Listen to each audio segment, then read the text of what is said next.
بسم الله الرحمن الرحیم. السلام علیکم. زه شیف دلدار، تاسو ګورئ DRK فوډ چینل. نن زمونږ یو نوې ریسیپي ده چې سالمون ماهی او مشروم چیز په فابریکه کې جوړیږي. نو له موږ سره اوسئ، ویډیو تر اخره وګورئ. سالمون ماهی 200 ګرامه. دا سالمون ماهی چې دا ډیر زیات اکثره خلک استعمالوي د فایدې لپاره. دا ډیر ښه ماهی دی او ډیر زر هم پخیږي.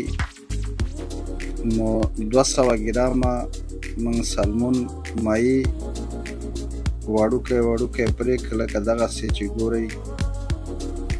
او مشروم، پیاز، رومي، اوږه هم په همدغه رقم باندې ټول پرې کېږي. او پابریکا یا د شمله مرچ پاسنۍ حصې پرې کېږي او منځونه یې خالي کېږي.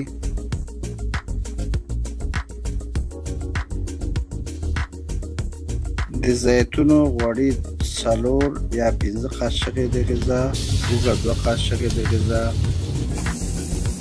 دا به ښه مکس کړئ. یو دانه پیاز متوسط،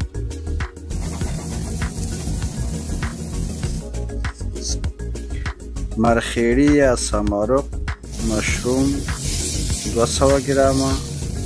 دا به ښه مکس کړئ. رومي یو عدد. هر یو شی چې مکسوئ یوې دقیقې لپاره به یې پخوئ. شین مرچ یو دانه.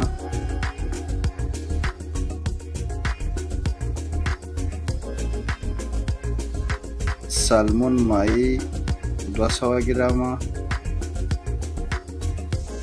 دا به ښه مکس کړئ. کله چې سالمون ماهی پکې مکس کړئ نو دا به 2 دقیقو لپاره پخه کړئ. مالګه 2 قاشقې د چای. تور مرچ دانه دار 1 قاشق د چای.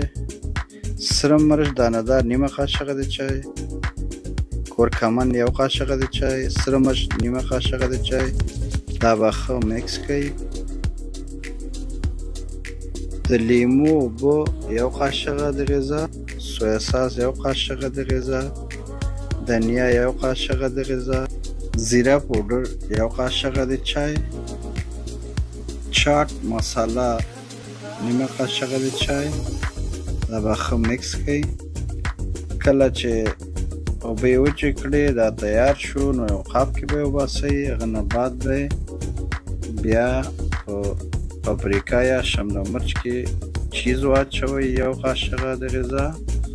او بیا به دا تیار شوي غذا واچوئ. دا به ښه ډک کړئ. دا چې ښه ډک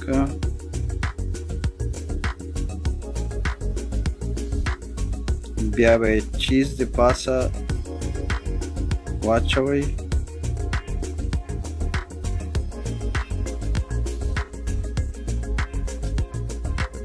او بیا به سر بند کړئ. او د المونیم قوطي کې به یې کېږدئ ډبې کې. او بیا به المونیم فایل باندې کور کړئ.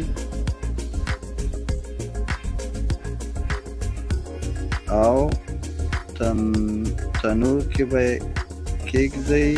د 10 دقیقو لپاره به یې سر بند کړئ.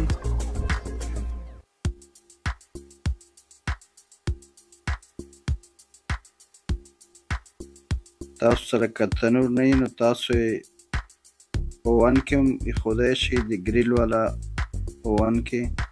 دا ریسیپي زما خپله ریسیپي ده نو مالې راځئ چې تاسو سره هم شریکه کړم تر څو تاسو هم ترې ګټه واخلئ. واو، زمونږ نننۍ ریسیپي تیاره شوه. که چېرته ستاسو دا ریسیپي خوښه شوي نو چینل لایک او سبسکرایب کړئ چې تر څو نورې ویډیوګانې تاسو ته هم په وخت ورسیږي. همده سره زمونږ نننۍ ریسیپي پای ته ورسېده او تیاره شوه. راکئ ماته اجازت، بیا به ګورو انشاءالله د یو نوې ریسیپي سره. د الله په امان.